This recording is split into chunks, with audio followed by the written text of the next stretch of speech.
You're listening to Tripod, the Tricycle Creative podcast, created to help entrepreneurs be better marketers. Each episode features news, tips, interviews, and commentary from the worlds of marketing, media, and, well, miscellaneous. Now, here are your co-hosts, Ross Erosion and Chris Slezak.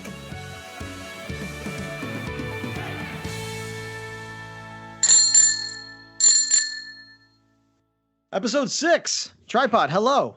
Welcome to the show. And the Wong to my Doctor Strange, Chris. Hello. Hello to you. How are you? I'm good. I think it's important to... Sorry. Wave my hands around and did a little magic entrance. You couldn't see it. It just like teleported in here. Well, that was pretty neat. You jumped through. You had your sling ring on. That's very impressive. You are a man that wears many a ring. So just kidding. You're not in a 90s industrial band. You're safe. I wish. You wish. I think it's also important to point out that this episode is completely spoiler free. So if you haven't seen Avengers Endgame, don't worry. You don't have to tune out. I know you're looking for a reason to, but you don't have to, because this is a completely spoiler free episode. And Snape kills Dumbledore. Oh no. Uh-oh. The news got out. Also, they had a relationship. What the heck is that supposed to mean? No, what didn't J.K. Rowling constantly updating just things about the characters? Canon. Just like, oh yeah, by the way, everyone's gay. Yeah, which, basically. You know what? Fine. It's her property. It doesn't make. Yeah, it's her intellectual property. I mean, listen, George Lucas, if we kept him behind the wheel long enough, he'd probably be doing the same thing. Let's just call it like it is. Yeah. So I have a couple interesting updates, life related, not related to this show. Tripod, the Tricycle Creative Marketing podcast. We will get into 3 topics very soon, but I had some things. So I last night went to see the Schitt's Creek cast little event. It's pretty awesome. Are you familiar with the show? Are you watching that show? The show? Yeah. Great show. I mean, an invite would have been nice, but there's no, that's great. Yeah, no, it was a lot of fun. I stayed out later than I have in a long time, so I'm a little bleary-eyed for this recording, but it was a lot of fun. Really loved the show. Highly recommend it. And since we're on the vein of recommendations, podcasts, I just finished up Wolverine: The Long Night. If you're into stories and you're into Marvel and you're into comic books, fantastic podcast produced by Stitcher, but it's available pretty much on all the platforms. Wolverine: Long Night. Very good. Almost as good as this podcast. Maybe. One of us has mutant powers. Oh my God. Stay tuned to the end to find out who.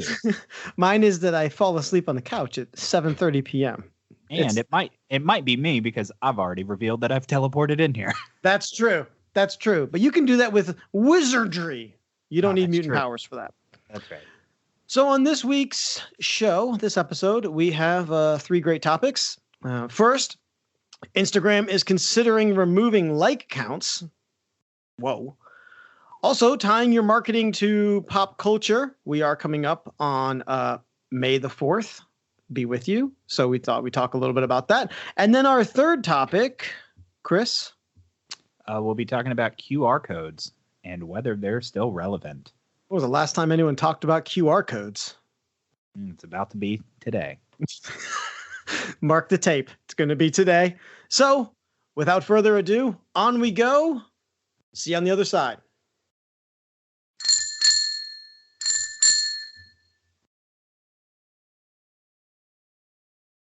So we've talked about Instagram. It's one of the, if not the fastest growing social platform. So interesting news kind of came around this week. Instagram may be considering removing and not showing how many likes that a post has. It's Pretty interesting move, right? Just all together. So you will be able to see that data. So the person, but it's not going to be publicly shown. Oh. Yeah. So Instagram said, I'm using quotes here, "We want your followers to focus on what you share, not how many likes your posts get." So this is interesting, particularly on like following up last week's show where we talked about people gaming and cheating the Instagram system, as it were, buying fake bot likes and things like that. This also comes about around the time Twitter has been talking about a redesign that would also make it harder to see retweet counts. Am I wrong, or were they also talking about hiding the follow count? Yeah, I think they were talking about that because Jack Dorsey did a TED Talk recently, and he's also been kind of under the spotlight with Twitter as the cleanup, if you will, of Twitter, right? The mess, that the dumpster fire that it essentially can become when it comes to hate speech and bullying and things like that. Right. This is a really interesting thing because it seems like all of the platforms are now all of a sudden making this shift to, fundamentally change how these platforms have worked since day one. Do you think there's an underlying reason or just, a natural evolution? I mean, now that we've been with social media for this long, I guess things tend to evolve. I mean, I think I like all these directions that they're going, but the thing that the core reason, like the thing that all of these actions seem to be circling around, seems to be the proliferation of hate speech, bullying, and hate groups.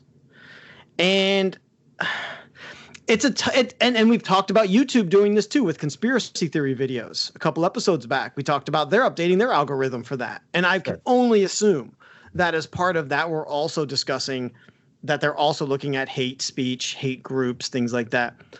And to be honest with you, I'm hard pressed on this because, yes, of course, you don't want people to be bullied or hate speech to be out there. But on the other hand, the idea that these platforms become more and more transparent about controlling the actual messages, I don't know, and I don't want to, because this is where people will yell and scream about First Amendment. And let me just say, that's a stupid thing to yell and scream about if, you have a KKK Twitter account and then Twitter wants to take it down. We've talked about, it's their playground. Right. That's what I was going to bring up. We've mentioned it before that, they have every right. You don't own Twitter. You don't own Twitter. You don't have a right to be on Twitter. No, there's nowhere in any of the Constitution, Declaration of Independence does it say you have the right to have a Twitter account and talk and say mean things or say hateful things. It's just not. It's not what it is. Well, but it makes me think about first of all, the way things are going nowadays, you never know. That could be an amendment. That's true.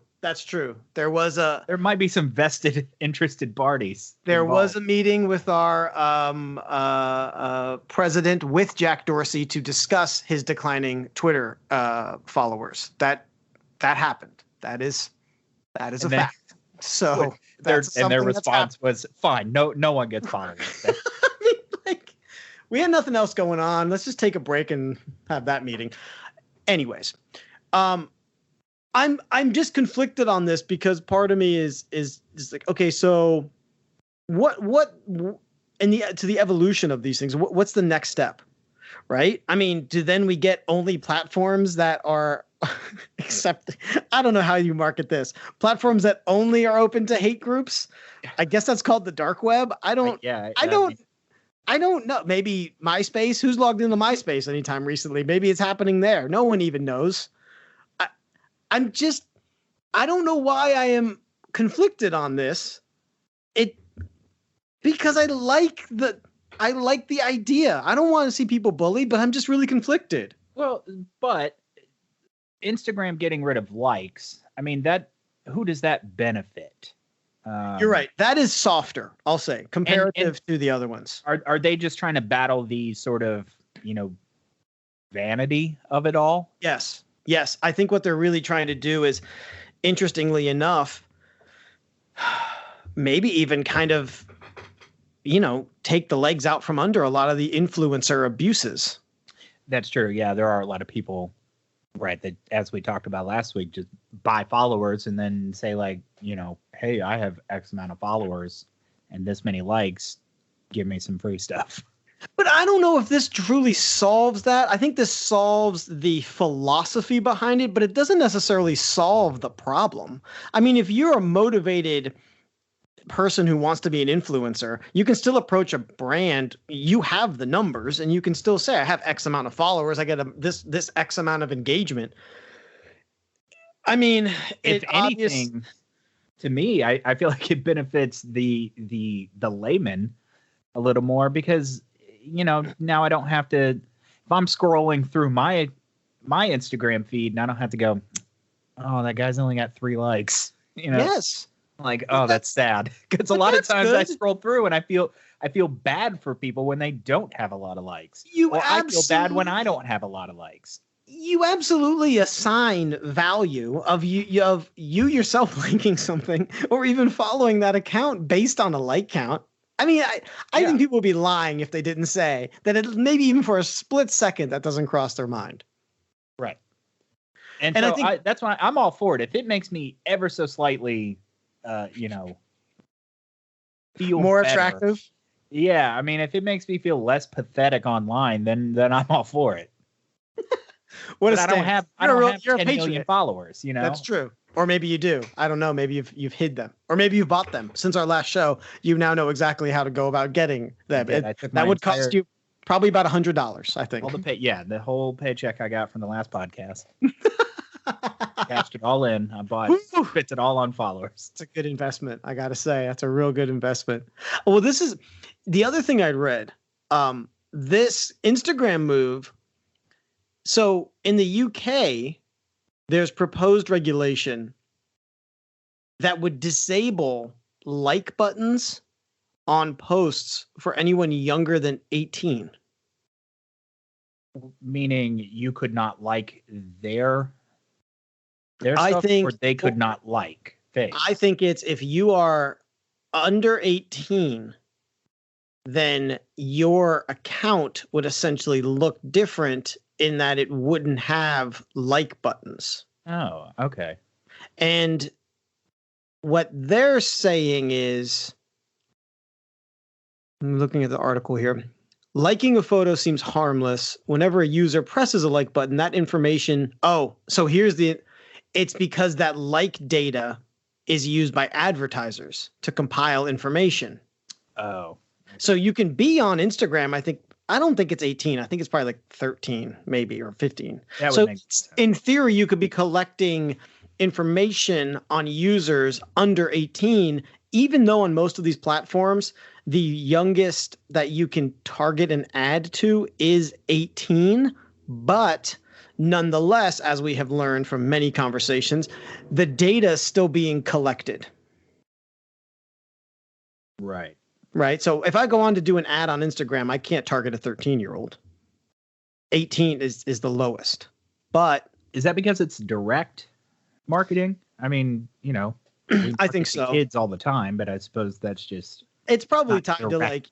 It's probably tied very similarly to, alcohol and tobacco. I think it obviously started with that, and then they just expanded the reach because it makes sense. I mean, any advertisement is essentially a message with an intent, and the intent is to buy something. And I don't think we want to be, pressuring 13-year-olds to buy something any more than society already kind of does through targeting. Which would be a lot more intense. And like I was saying, I welcome the change to not projecting the number of likes out there. because then it takes away that sort of competition feeling, I mean, I feel like it's, it's an unnecessary stress on your life to feel like how come that guy has more people liking his stuff than me. Mm-hmm. Well, and also the ego blow that you get when you post something and then no one or 3 people like it or something like that. You're like, oh, I thought that was going to be a big one. Again, that data from this initial test seems to still be available to the user, but I think I think it's going to be somewhat buried. Like you have to go and search for it. It'll be there for the user. So if I post something, I'll be able to find the data of that post. But I would think in the vein of why they're doing this, it's not just going to show up underneath the photo. You may have to go, to your actual like analytics or something like that. Dig around for a little bit. Do some digging that, if you put a couple of barriers in front of you, you may not then want to even pursue it. Right. I mean, I think this is good. Yeah. I mean, it would be great if it was even just optional, just that's interesting. Get in there and turn it on, have it default to off maybe. And then it's like, want it to show, And now in that case, you're talking about a default to off for you to see it or a default for you I'm to saying show for me to see it. I'm saying for me to even, because that was my initial thought on it was I thought it was going to be that you can't see who likes and doesn't like things, which I think would be interesting because then it really would be purely for the joy of you wanting to share instead of wanting to share in exchange for people liking it. Yeah. Well, it is that, right? So the public will not be able to see your like count. Yeah, I think that right? I like that. So they will. I like it, but I don't want you to know about it. Yeah, like you post something, I won't be able to see the like count, but when you will be able to see that for your photo.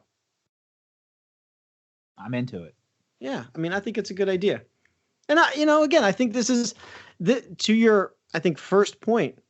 I think this is kind of this evolution. I think it's coming about. Evolution is adaptation because of outside forces, right? Yeah. These platforms may have never done this without a number of outside forces. A, bullying.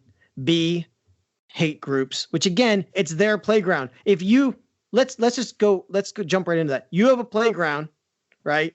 And then at that playground, the KKK is having a barbecue, right? People probably don't want to go to that playground, Yeah.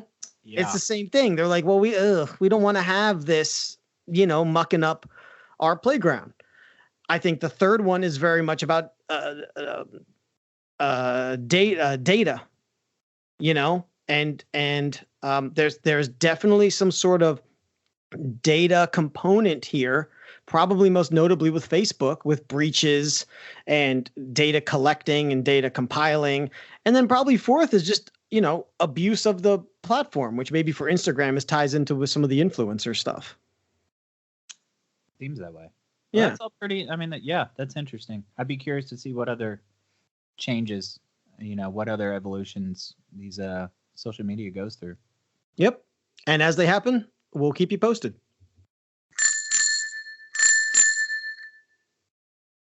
All right. Now it's my turn to get down and dirty with an article for Miscellaneous. It's not how it's pronounced.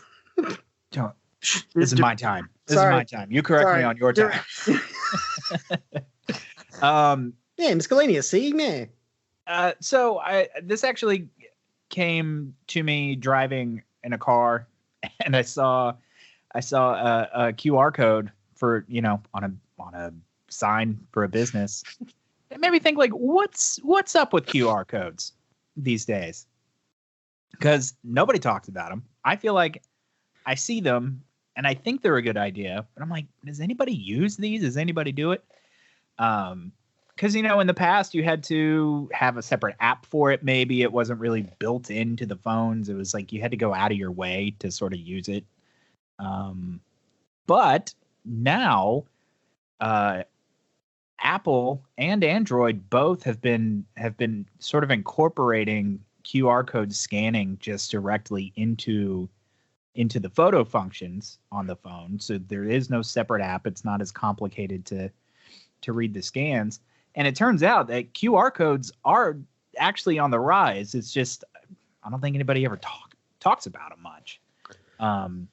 But according to the article I found on PI World, QR coupons within stores are expected to reach 5.3 billion by 2022. So they are actually getting up there and becoming more recognized. And also more brands are using it in sort of in innovative ways. You know, they're pretty cool. You can do things other than just use it as like a coupon, as like a barcode or whatever. I mean, it says that Nike's been using them in their flagship store in New York, where they have a QR code next to mannequins. You can scan the QR code and it'll bring up all the information on all the clothes on that mannequin, where you can just purchase right there. That's neat.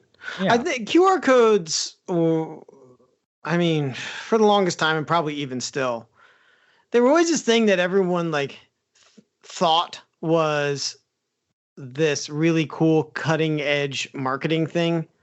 But in my experience, like they were so clunky. Right. And it absolutely helps that there's now an integration on Apple for sure, on iOS, which if you don't know, this is how you do it. You just open up your Apple camera app, point it at a QR code, and it does the work. It'll open up whatever the link is or whatever it is in Safari. It'll like give you a little prompt. I feel like it's been integrated into Android for a while, but they're probably getting a little bit better or smarter about putting it in there. And then I can only assume it works the same way. But that was the thing that, you know, I ran tons of event marketing campaigns and things like that and still do. And everyone will be, look, QR code. And it wasn't even worth the time or the effort to do it because you have to have a separate app. And my thing was like, who is getting a separate app to be marketed to? Yeah. I mean, like, who's doing that? And even those separate apps were inconsistent because I'm a nerd. I messed around with them, but you know, I think that there's going to be new, like that Nike thing. I think that's a great usage. I think part of the failing with QR codes too is even now I feel like you almost have to put instructions with the ad you're doing of how to use it.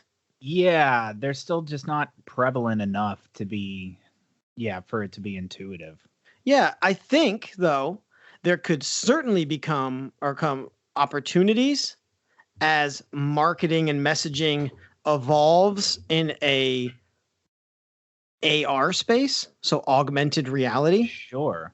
Because then you could scan a QR code, which you can set up to launch a app or a website or something like that. And then if that website is or app is set up in a way that gives you augmented reality, which augmented reality is like when you play a video game and it has like things that pop up as you look at them, right? That's what augmented reality is. It has these, you know, it adds information. It adds almost like an informational layer to reality. So if I were to, you know, again, to the mannequin example, move the phone over the mannequin, that the mannequin, like it would then say, oh, you know, here's the shirt, you know, like a little thing would pop up in the shirt and you click that to buy it, or the shorts or the shoes or the whatever. Right. So I think there could certainly come opportunities. I think the biggest thing to help QR codes is though it's native. It's now on the phones. Yeah. And I like what you're talking about with it being integrated more with other apps, because in my experience, all the QR code did in the past was sort of Google something for you, right? Yeah, I mean, like totally. You point at it And it would just bring up a website and stop me from having to actually type in what I'm searching for. Yep. Yeah. But I like the idea of, say, again, with this Nike example with the mannequins, like it'd be great. You scan the article of clothing you like, and then maybe that gives you the option to put it in a virtual cart in the store, and then it's waiting for you up at the register, you know? So probably a lot of our audience, and I don't even think you have, but in New York, there is a camera store called B&H. Massive. It takes up like 2 blocks. It's huge. It's a huge. If you're in New York and you like electronics, it's a stop, which in New York, there's so many things to say. Anyways, but what they have is when you buy something, you don't actually kind of put it in your cart. Some of the smaller things you do, but the bigger items, you just tell them, they give you a ticket, and they have this like crazy conveyor belt system that you can look up and see above your head that takes everything to the checkout. Oh, that's wild. It's crazy. It is crazy. I miss it so much. Anyways, but yeah, so these high ticket items, typically they're like, okay, here's your ticket, you know, you get to the checkout register, they take your ticket, they scan it, they know where it is now, where it's come in on the little chute, and then they bring it over.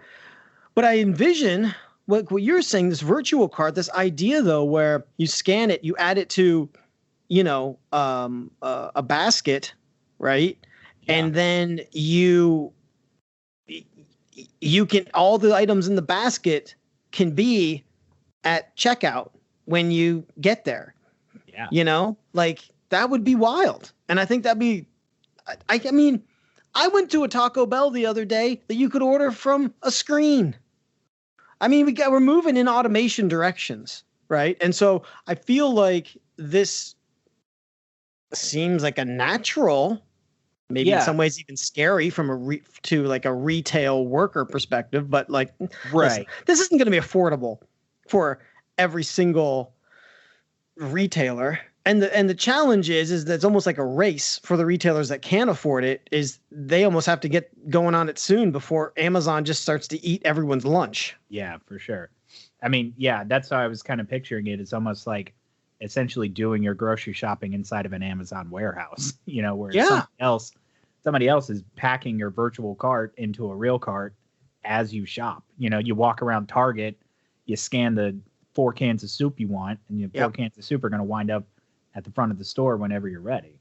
Yep. Which I think as a retailer would cut down on second guessing. You know, you put something in your cart and you're like, I don't want this, take it back. If I'm walking around, I'm not even going to remember what I've virtually scanned, you know? Yeah, well, I think if, you know, you kind of create this front of house, like selection store, and then almost like a warehouse style where maybe things are organized in a way that makes more sense to fulfillment than to purchasing. Does that make sense? So like, you know, how they consciously design Targets so that you never walk out of there without like 50 items. Right. I'm just going to go in and get some paper clips, and you walk out and you have a TV and a new bathing suit and the 3 bags of candy and a Blu-ray, and you forgot the paper clips. You're going to have to go back tomorrow. You know, so like, I feel like that's a very specific design, but you could probably design that with less of a footprint and then use up more of the space for, again, that fulfillment, almost like a factory where things are put in organized in a different way. Right. Yeah. You keep half the items on the shelf that you normally would. Yeah. Yeah. So in theory, you could at least present more shopping options. Yeah. And, you know, again, I like the, the idea of a QR code being applied in other ways. I mean, not to shoehorn my band into every single podcast. Shoehorn away. But go ahead. We've set up a digital tip jar. You know, people don't carry cash nearly as often, and especially not when they want to tip a band. But we now have a QR code set up on a sign that we just put right in front of us that'll take you to a PayPal account, and you can just send us money directly from your phone to tip. That's cool. Band. I was going to ask you what the payment platform was. It's PayPal. For us, it's PayPal. Yeah. Yeah, that makes sense. Yeah. I mean, it's probably one of, if not the largest, at least mobile I mean, Venmo's in there somewhere too, but PayPal is definitely one that has probably the strongest name recognition. Sometimes you say Venmo to people and they like look at you like a confused puppy. They're like their head turns. Yeah. Yeah. This may be insensitive, but Here we go. Here we go. What if you were soliciting money on the streets, if you had a little cardboard sign but had a QR code directly to a PayPal account? I mean, I wouldn't even have to that's hand not cash insensible or insensitive. That's smart. That's smart. Just on the street corner with a cardboard sign, people could just Venmo you some money directly from their car without having to roll down their window. I never carry cash.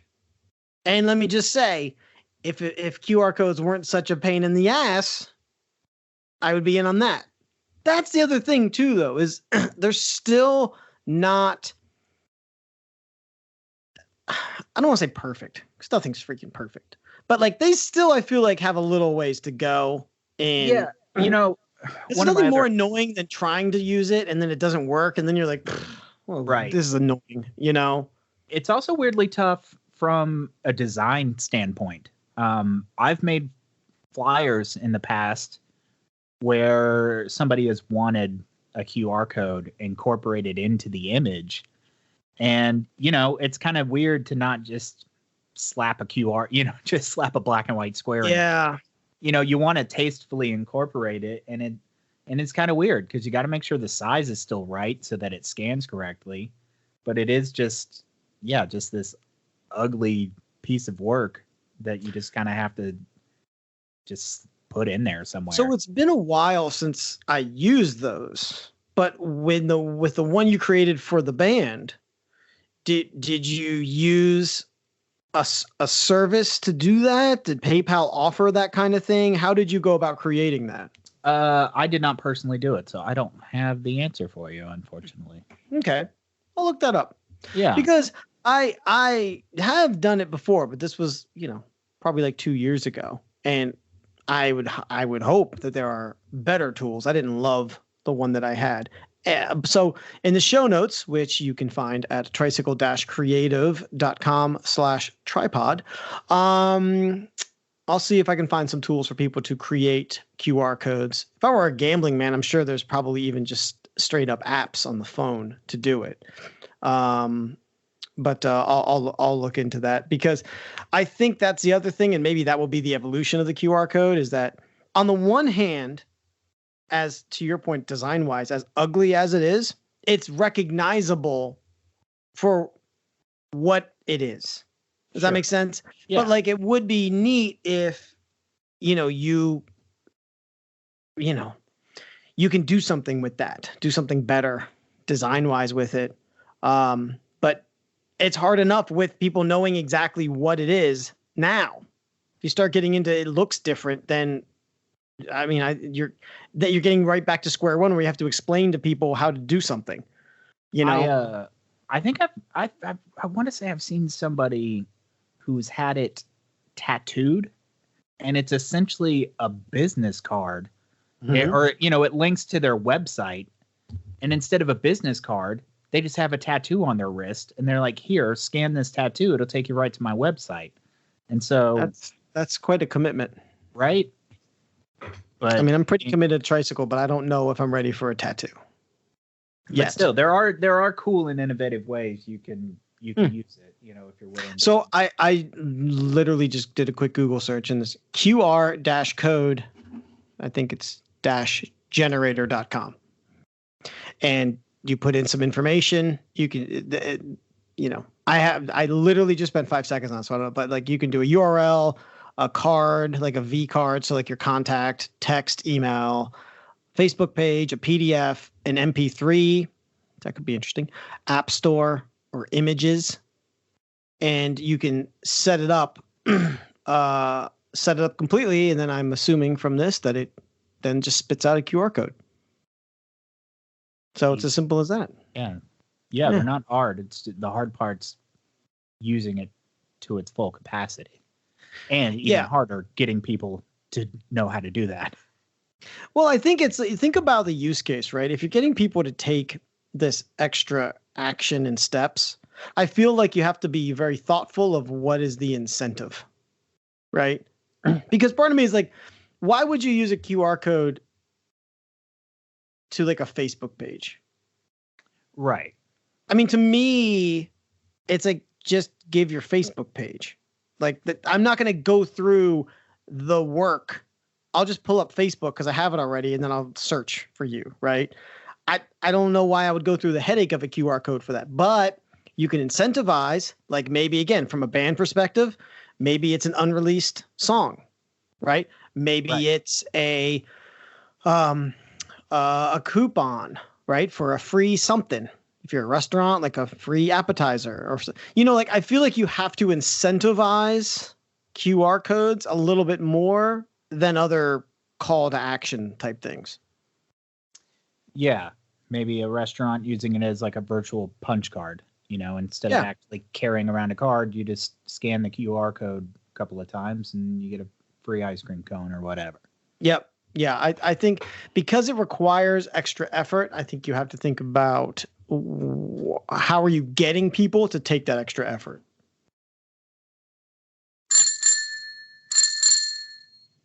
Our third topic this week is we're just going to talk about tying your marketing to pop culture events, right? So I did say this is a spoiler-free episode, but Avengers Endgame is, I think it's safe to say, as we sit here, the biggest, highest grossing film ever in the history of films.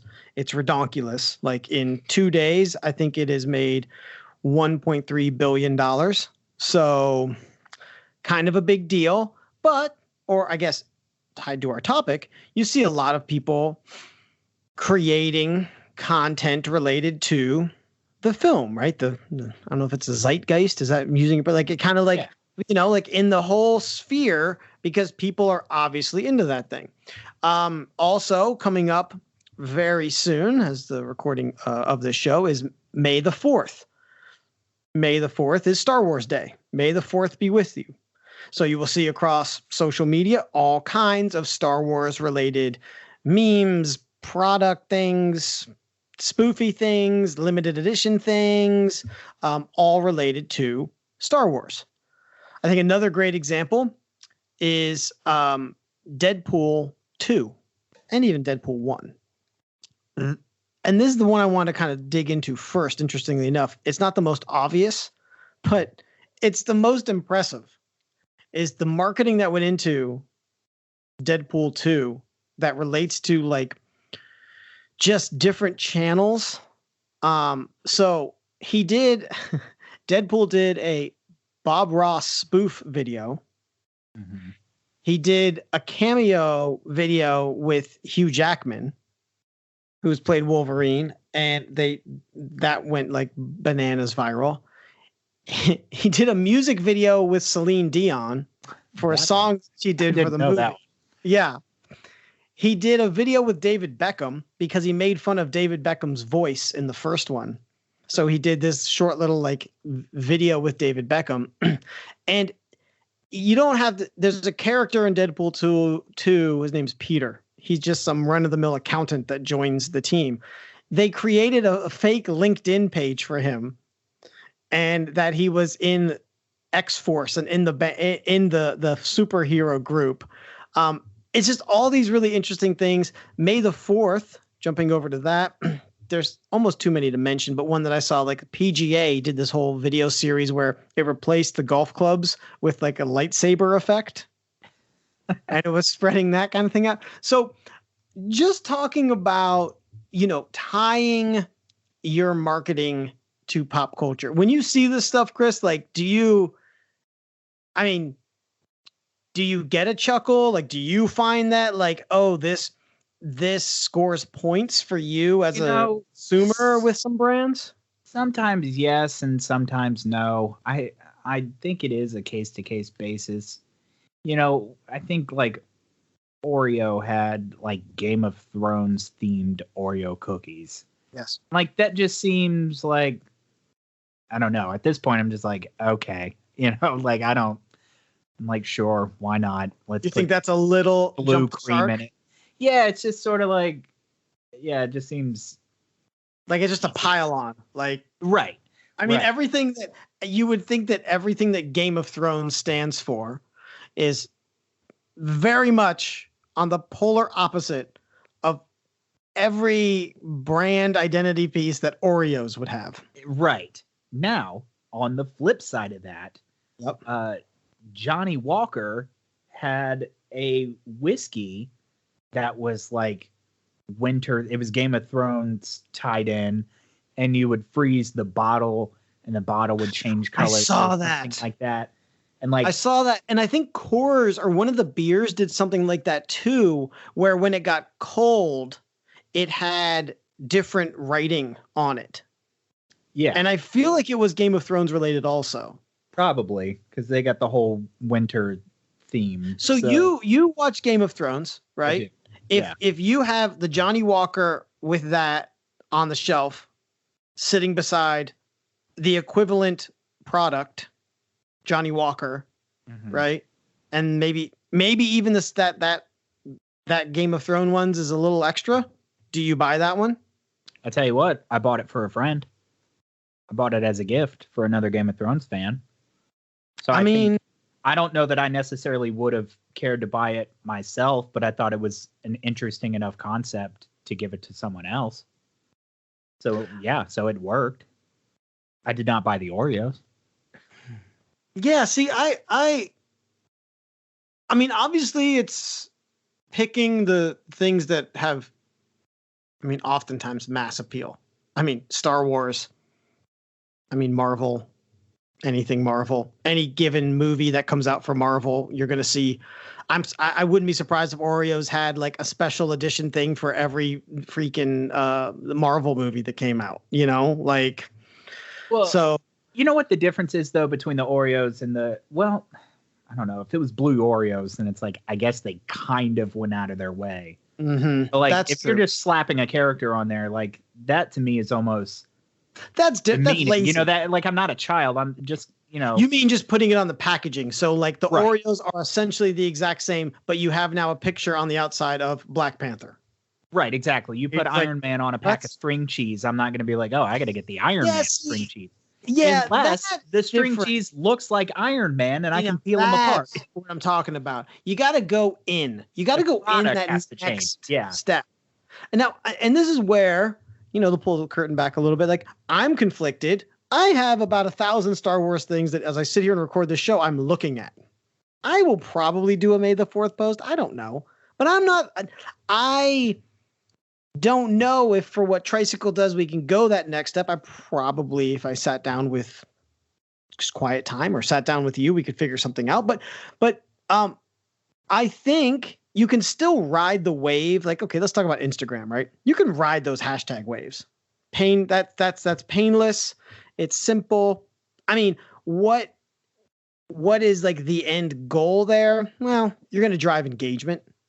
But unless I think you take it to that next step, if you have expectations outside of that, you're not going to reach them, right? So I think there's like a rewards level for how deep you go in. right. You know? I think it's lazy to just post yourself in a Star Wars t-shirt, put hashtag May the 4th be with you. Well, that's what I was going to do. So thanks. Well, my idea, what I'm thinking is maybe we green screen a tricycle and sort of like edit that into a pod race or something. I don't know. I do have a green screen that I have has a lot of dust on it. I haven't used in a while.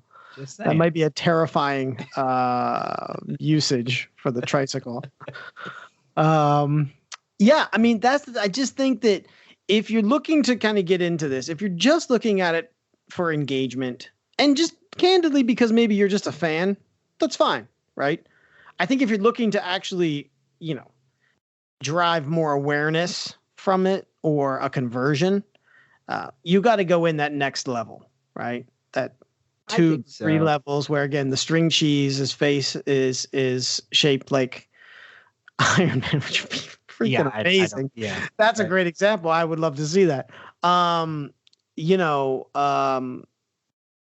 I think that's an important component of hitching your wagon to. Yeah, I mean, so let's think of it from a small business perspective. I mean, you're not, as a small business, I don't think if you're making handcrafted soaps, I mean, I suppose you could do a limited run of soap in the shape of Captain America's shield or whatever. You could. Oh, hell yeah, yeah. Or you could do, I mean, in the spirit of the most recent movie, you could do a gauntlet soap. Or all the Infinity Stones. Although then they're circles, you could just make a whole bunch of them. Are you running into copyright infringement and that sort of thing? I don't know. I mean, by letter of law, maybe. But I mean, I have to think that Disney's got bigger fish to fry. I mean, they are kind of have the reputation for being obviously very protective over the mouse. But I mean, I have to think that Disney appreciates and understands the place for fandom when it comes to these things. Like that is a homage to the brand. I think if you're slapping something on there that says Disney, and then maybe they'll be a little upset about it. Right. I object to the transparency of just doing it because people are going to give you likes for it, Mm-hmm. Like, yeah. I think like we've said, you got to commit to it and genuinely show some appreciation for whatever it is. I mean, even if it's Halloween, it doesn't even have to be pop culture. I mean, it could just be a holiday. I'm not a fan of the lazy posts that are just like, happy Halloween, everybody, and then just because it's Halloween, like you're just obligated to post something. Yeah. Well, I will say this is a good example or a good time as any for me to talk about something we've never talked about before. And that is for small businesses to create what's called editorial calendars, right? So these are calendars that you put on them times of the year when you want to do any number of different things. So it could be content related. So let's say, again, the movie comes out, so you want to do, a special product related to it. Like if you're a bakery and, Avengers or Star Wars is coming out, you want to do some sort of like limited edition, creation cupcake with okay. Yeah. You put that on the calendar, you work out as far back as you need to start the preparations for that.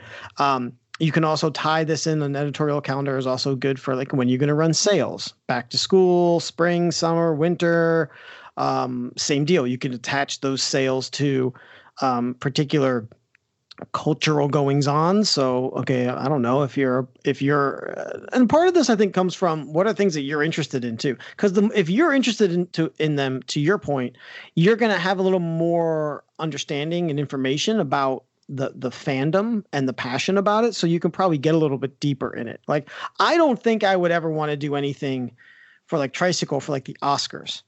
I don't watch, like, I think I could probably on one hand identify the films I saw that were in the Oscars, and probably only because maybe 3 of them were special effects and therefore were probably Marvel movies. Like I'm not a movie buff. So I think it would be inauthentic for me to attempt to do some sort of something around Oscars. And I think authenticity is a good word for it. I mean, I would hate to see a small business post a stock photo of a margarita on Cinco de Mayo and just be like, happy Cinco de Mayo. Like, you're really calling out a lot of small businesses, and maybe even including my own, to be, I mean, listen, but you're right. I mean, I think that you're checking one box and one box only when you do that. Right. Yeah, and I think some of it's also like, what's the word I'm looking for? Almost like trolling. I really find this around national holidays. Like the trolling that can happen around Memorial Day or Veterans Day. It's like, I'm going to slap up something up here and I know I'm going to get like 50 likes for it. It feels like the social media equivalent of getting a mass text on New Year's Eve saying Happy New Year to Yeah. everybody in your contact list. Yeah. It's just so low effort that why even bother? Yeah. I mean, I think there's something to that. And that is where this editorial calendar concept can help you at least plan out, whether it's a year or a quarter or even a month, to say, what content do we want to go all in? Maybe you can skip that happy Halloween graphic and instead do something a lot more creative tied to Halloween, Really, I mean, that level of effort, you should kind of at least look at it from that angle with everything you would post. It's how much effort is going into this, because like anything, I think if you're not putting in the effort, you shouldn't expect your audience to also put that effort in. For sure. And I think with anything else, there certainly can become a point where you start to run into diminishing returns with how much effort you put in, but it's about striking that balance and figuring it out. Right. I think for a lot of small businesses, a lot more effort that can go into some of these things. But if you put in 10 times the effort, you may not necessarily get 10 times the results. So I think you got to just kind of and that just comes with time. And I think that also comes with audience formation, right? Like feeling out in some cases, what are your customers, who essentially your customers and prospective customers are your audience. What are they also into? If a lot of followers for Tricycle Creative were into Game of Thrones, which they probably are because everyone is, again, I think it would be inauthentic for me to attempt to run some sort of campaign on that. I'd have to very clearly bring in people who are passionate and know that show. Right. It would be like you'd be called out. I would just be like, yeah, you don't want to misstep for sure. You don't want to be like, hey, winter is gonna be here soon. Yeah, you're like, Thanos is my favorite Avenger. Right. Like, no, you did it wrong. You idiot. Now you're risking alienating the people that you're trying to reach out to. Yeah, you just don't know anything. You stupid dum-dum. Yeah. So I think that the takeaways here, this provided a great opportunity for people out there to think about this editorial calendar. And an editorial calendar can be literally as simple as even a Google Calendar. You can put things in there and then stay on top of it, but you could also put it into like a Google Sheet, and develop your content around it, develop your sales around it, or develop your promotions around it. Develop again, if you're someone who makes products, develop maybe some products around some of those times of the year. And for a lot of businesses out there, there may be very specific things related to your industry that I couldn't even begin to name. So for instance, if you're a bike shop, probably, or maybe at the beginning of the Tour de France is like a big thing for you, right? And that is, again, in the wheelhouse of the interests of your customers and prospective customers. Or I'm sure if you're a bakery, there's probably a National Butter Day, if not 3 National Butter Days, if not a daily National Butter. When it comes to food, there is a day for everything. Let me just tell you. For a while, I worked managing a culinary brand. If you make anything, you can almost assuredly find some sort of weird, quasi-made up holiday celebrating that food. And again, like if you're going to make a post off of, let's say, National Butter Day. Sounds good. Don't post a picture of just butter and be like, it's National Butter Day. Like your audience isn't getting... Post your favorite butter recipes. Post a video of yourself churning butter. I'd be hard pressed to not like that post, even if it was just sticks of butter. I'm just going to be I'm going to be honest here and transparent on National Butter Day.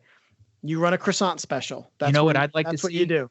I'd like to see one of those pyramids of like wine glasses, and then you melt butter on top, and it just oh my god, champagne glasses. That would be so good. Some bakery out there, if they're listening to this show, they just got a million great ideas. Butter butter. What is that? Would it butter waterfall? Is that what that would be? Oh, what if it's how about muffins instead? And you just muffin Oh. melt butter on top and let it run down to all. Now you're making everyone that listens to this like really hungry. There's going to be a correlation between listening to this show and muffin sales across the nation. I can't wait for that marketing report. So yeah, editorial calendars. Think about that. Certainly feel free to jump in on tying your marketing to pop culture. But I think Chris nailed it when he said, the more invested and authentic you can be, I just think the more reward or return you'll get from your efforts.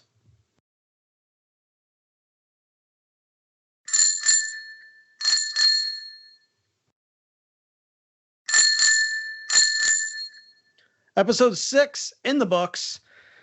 If you have any marketing questions, feel free to reach out to us across all socials at Hello Tricycle. On Twitter, you can also use the hashtag AskTripod.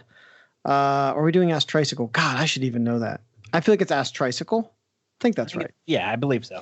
We're going to use Ask Tricycle. I should know, but what the heck? I also want to encourage you on socials, if you have any butter photos. Chris did tell me during our short little break there that he would really enjoy receiving those. Now, let me also put out there, Chris, I don't know, and this is unintentional, I don't know if the term butter is maybe some sort of something that we don't know what it is, and it's not butter. So you might get photos that I don't want to be held legally responsible for if we're the kids. Butter is like amputation videos. I don't know what butter might mean with the kids, the youth today. I'm about to break this whole thing apart. I just Googled National Butter Day and nothing came up. What? National Peanut Butter Day came up. What? No national. So we're going to need to start a National Butter Day. Okay, okay. What's the 4/28 National Butter Day? 4/28. April 28th. April 28th, everyone, is the official butter day. So send your butter photos to, that's amazing. Although when you do just look up food, I just typed in butter day, and for me, list of food days came up on Wikipedia. So to really drive our day home, or our point home, here are just a couple. I'm just scanning through real quickly. There's a Nutella day, shawarma day. That's February 13th, Chris. Mark your calendars. We can go and get some shawarma. I got a good interactive shawarma post. Okay, great. World Milk Day. Let's see here. What else? Just October 16th, World Food Day. That's just lazy. That's what is that? World Water Day. It doesn't even so there's all kinds of things here. Oh, National Soup Day. That's November 19th, Chris. So in case you were wondering. I'm sure there's a chili day because we have to get that sponsor involved, get some chili. So there's an International Cheese and Bread Day, November 16th. So maybe that's where your butter tie-in goes. So yeah, if there is no butter day, we will start it, and it is now officially 4/28. And we thank you for listening. We encourage you to please leave a review wherever you listen, particularly Apple Podcasts. That tends to be the main hub for reviews. We hope that you have a butter day. Yeah, happy butter day, everyone. Happy butter day. And we will see you next episode. Keep pedaling. Thanks for listening to Tripod. For show notes and bonus content, go to tricycle-creative.com/tripod.